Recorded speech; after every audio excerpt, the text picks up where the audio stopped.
Hey everyone, and welcome back for another deep dive with us. Today we're going to be talking about corporate branding. You know how it's evolved, its impact on us, and the pushback it's facing. We're going to be looking at excerpts from the updated No Logo by Naomi Klein. This book really shook things up when it first came out. We're going to see what's changed in the decade since, both in the world of branding and in Klein's observations. Yeah, it's interesting, because no logo itself became a kind of brand, a symbol for a certain way of thinking about consumerism and corporate power. Oh, absolutely. And that actually ties into one of the book's core ideas, like this big shift from companies focusing on making products to manufacturing brands. Like when you buy a coffee, are you really just paying for the coffee itself or for the feeling, the association with that particular coffee shop? Right. That feeling, that association, that's what Klein calls brand equity. She uses this great example back in 1988. Philip Morris bought Kraft for 6 times what it was worth on paper. That extra money was essentially the price tag for the word Kraft itself. So imagine paying 6 times the price for a car just because it has a certain logo on it. Wild. Exactly. And that's when things really took off. Companies realized the power of a brand name, and they started pushing their brands into every nook and cranny of our lives. You see brands everywhere, from schools and music festivals to practically entire towns built around a brand. It's like they're not just selling products anymore. They're selling a whole lifestyle, a curated experience. Speaking of which, Klein talks about this idea of brands colonizing space. It's not enough to just sell you a pair of shoes. They want to create this whole immersive experience around those shoes. Yeah, like stepping into a Nike town or a Disney store. It's more than just shopping. It's like entering a branded universe. And then there's Celebration Florida, literally built by Disney. It makes you wonder, are we losing authentic, unbranded spaces? In this pursuit of creating perfectly curated experiences. Yeah, Klein makes a really powerful comparison in the book. She talks about the difference between visiting a manufactured resort and experiencing a natural old-growth forest. It really highlights that contrast between what's been carefully constructed and what's genuinely wild and free. Right. And of course, while they're building these branded worlds, companies are also laser focused on a very specific group, young people. This is where things get a bit unsettling, this marketing of cool to youth. Yeah, it feels like there's this constant pressure to be in with the latest trends. Wear the right clothes, listen to the cool music. And of course, that's all carefully orchestrated by brands. I mean, even something like Woodstock 94, which started as this countercultural movement, ended up completely saturated with corporate sponsors. Yeah, the lines get blurry, don't they? It's like corporations figured out how to bottle rebellion and sell it back to us. And then there's this whole evolution of selling out, which used to be a bad thing. But then it almost became fashionable to be associated with a brand. It's like irony became the ultimate marketing tool. And to figure out what's cool and what's not, companies started cool hunting, right? It went from simply spotting trends to this almost scientific approach to dissecting youth culture. Yeah, they're basically trying to predict and then manipulate what young people will desire next. It makes you wonder, can anything be truly authentic anymore? When corporations are constantly trying to anticipate and commodify our desires. Right, and it's not just our clothes and music they're after. Klein argues that they set their sights on another huge market, schools. And this is where some serious ethical questions arise. Marketers literally saw schools as a captive audience, a way to reach young consumers during those crucial, impressionable years. And they weren't subtle about it either. Klein quotes marketing executives talking about schools as this untapped gold mine. Pretty chilling to read. And their tactics were clever, too. They launched in-school advertising programs like Channel One and Zap Me, claiming they were educational. Right, and of course there's the whole debate about corporate sponsorship in schools and universities. Can an institution really be unbiased if it's being funded by a corporation with its own agenda? Yeah, it raises questions about academic integrity, free speech, and even what constitutes education itself. And all this was happening during the rise of identity politics in the 90s. Klein makes an interesting point. She argues that while the focus on representation was crucial, it might have unintentionally overshadowed the growing power of corporations. It's like companies figured out how to use the language of social justice to sell products. Suddenly, it wasn't just about buying a shirt, it was about making a statement, supporting a cause. But were those statements genuine or just another marketing tactic? That's the question, isn't it? And around the same time, people started becoming aware of the darker side of globalization. Sweatshop, labor, environmental destruction. This led to a new wave of anti-corporate activism. That wasn't just about representation anymore. It was about holding corporations accountable. And the interesting thing is activists started using the same tools of globalization, technology, communication, transportation, to build their own global networks of resistance. It was like fighting fire with fire. Groups like the National Labor Committee used these tools to expose sweatshop conditions and put pressure on brands like Nike and Disney. And consumers started to realize they had power through boycotts and selective buying campaigns. It became about making conscious choices, Yeah. about using our wallets to vote against companies we disagreed with. And this is where Klein's analysis gets really interesting. She doesn't just celebrate these victories. She also explores the limitations of consumer-based activism. She talks about the risk of backlash fatigue, the feeling of being overwhelmed by all the bad news and all the calls to action. So while boycotts can be effective, they're not a long-term solution. She highlights the importance of empowering workers to organize and demand their rights directly rather than relying on external pressure. For example, she talks about the work of the Workers' Assistance Center in the Philippines, who are focused on educating and mobilizing workers in export processing zones. It's about giving workers the tools and knowledge they need to fight for their own rights. It's about shifting the power dynamic, isn't it? From consumers dictating change through their buying habits to workers having a direct voice in how their workplaces are run. Yeah, it's a fundamental shift. And, it raises the question of what true activism looks like in a globalized world. It's interesting because Klein doesn't present this as a black and white issue. She acknowledges that there are complexities and contradictions within both the corporate world and activist movements. Right, for instance, she discusses this trend of designer activism, where brands try to co-opt the language and imagery of social movements, those girl power campaigns back in the 90s. On the surface, they seemed empowering, but were they really about gender equality or just selling more products? Right. It makes you question whether a brand can truly be ethical or if it's ultimately always about profit. Absolutely. And even within activist movements, there were debates about the best approach. Some focused on consumer boycotts, while others believe real change could only come from empowering workers to organize. It's like that saying, give a man a fish, you feed him for a day. Teach a man to fish, you feed him for a lifetime. In this case, it's about giving workers the tools and knowledge to advocate for themselves. Exactly. And both approaches have their strengths and weaknesses. Boycotts can bring attention to an issue and put pressure on companies, but they don't always address the root causes. Empowering workers, on the other hand, is a longer-term strategy, but it can lead to more sustainable change. And speaking of creative approaches to activism, Klein also talks about culture jamming, where activists use the very tools of advertising and branding to subvert those systems. It's almost like turning the tables on corporate messaging. Right, it's like a form of guerrilla communication. You take a familiar logo or slogan and twist it to expose the hypocrisy or harmful practices of the corporation. Like, remember those parodies of cigarette ads that replaced glamorous imagery with images of diseased lungs? Yeah, it's shocking and funny, but it really makes you stop and think. And it's not just about creating clever parodies, it's also about reclaiming public spaces. Like, think about groups like Reclaim the Streets, who literally shut down city streets and turned them into giant block parties, free from cars and advertising.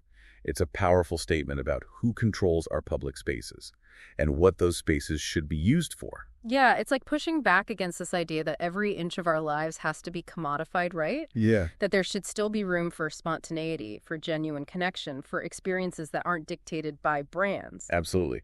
And this resistance wasn't confined to the streets. It also played out in the courts. Klein details the fascinating McLibel trial, where two activists were sued for libel by McDonald's after distributing leaflets criticizing the company's practices. This trial dragged on for years and became a global news story. It really highlighted the power imbalances between corporations and individuals, and how corporations can use their legal muscle to silence critics. Yeah, it raises questions about freedom of speech, the right to dissent, and the power dynamics that shape our society. And while much of the activism Klein discusses focuses on challenging specific brands or industries, she also touches on this broader movement to reclaim public space from corporate control. Yeah, she talks about alternative economic models, like cooperatives and community-owned businesses.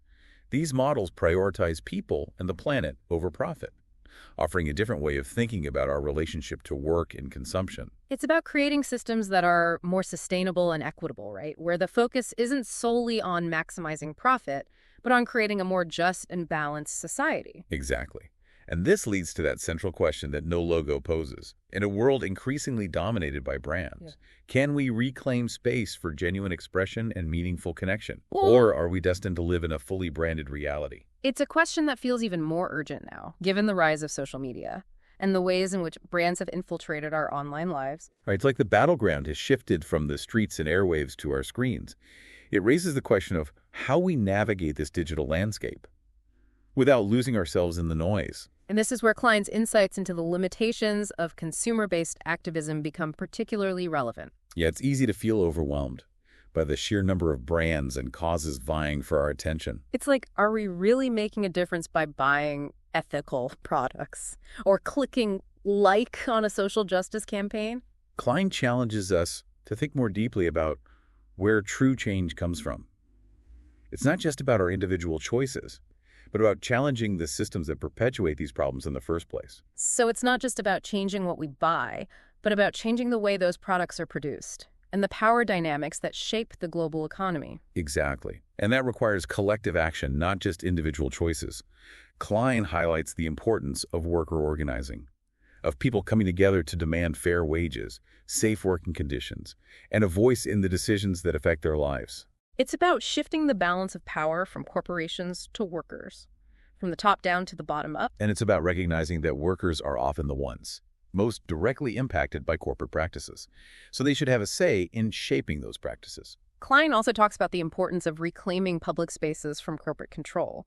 She argues that parks, libraries, community centers, these should be spaces where everyone feels welcome, spaces that foster a sense of community and connection that isn't mediated by commerce. Right. It's about creating spaces where we can interact with each other as human beings, not just as consumers, spaces that promote genuine connection and a sense of belonging, rather than just fueling the cycle of consumption. It's like pushing back against this idea that every aspect of our lives has to be monetized and branded. It's about preserving those spaces where we can simply be ourselves, without the pressure to buy, consume, or conform to some marketing ideal. It's about recognizing the value of shared experiences, of community, and of a public sphere that isn't dominated by corporate interests. And ultimately, I think that's what No Logo is really about, reclaiming our humanity in a world that's increasingly defined by brands and consumption. It's a call to action, a reminder that we have the power to shape the world around us. It's about becoming conscious consumers, active citizens, and engaged members of our communities. It's about using our voices, our choices, and our collective power to create a more just, equitable, and sustainable future. It's about demanding that corporations be held accountable for their actions, and that workers have a say in shaping their workplaces. It's about reclaiming our public spaces, our attention, and ultimately our own sense of agency. It's about recognizing that we are not just consumers, but human beings with the capacity to imagine and create a world that reflects our values and aspirations. Yeah, it feels like No Logo throws down a challenge to all of us. Like, how do we even begin to create that kind of future in a world that feels so saturated with brands? Well, you know what I find so compelling about Klein's work is that she doesn't offer simplistic answers. She's not saying we all need to ditch our smartphones and live off the grid. It's more about cultivating a critical awareness of the forces at play and making conscious choices about how we engage with the branded world. So it's not about rejecting brands entirely, but understanding their power and influence, and then deciding how much space we want them to occupy in our lives. Exactly. It's about recognizing that brands are constantly trying to shape our desires, our values, even our sense of identity. And once we understand that, we can start to make more intentional choices about what we buy, what we consume, and what we allow into our mental space. It's like taking back control of the narrative, right? Instead of letting brands tell us who we are and what we should want, we start defining those things for ourselves. Precisely. And that process of self-definition requires us to question assumptions, to challenge the status quo, and to imagine alternatives. It's about recognizing that the world we live in isn't fixed or inevitable. It's something that's constantly being shaped and reshaped by human choices. You know, one of the things that really struck me in No Logo was Klein's discussion about the limitations of consumer-based activism. It's easy to feel like we're making a difference by buying ethically sourced products or supporting brands that align with our values.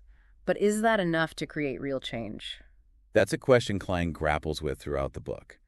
And ultimately, she argues that while conscious consumption is important, it's not enough to simply shift our individual buying habits. We also need to address the underlying systems that perpetuate injustice and inequality. So it's not just about changing what we buy, but about changing the way those products are produced and the power dynamics that shape the global economy. Exactly. And that requires collective action, not just individual choices.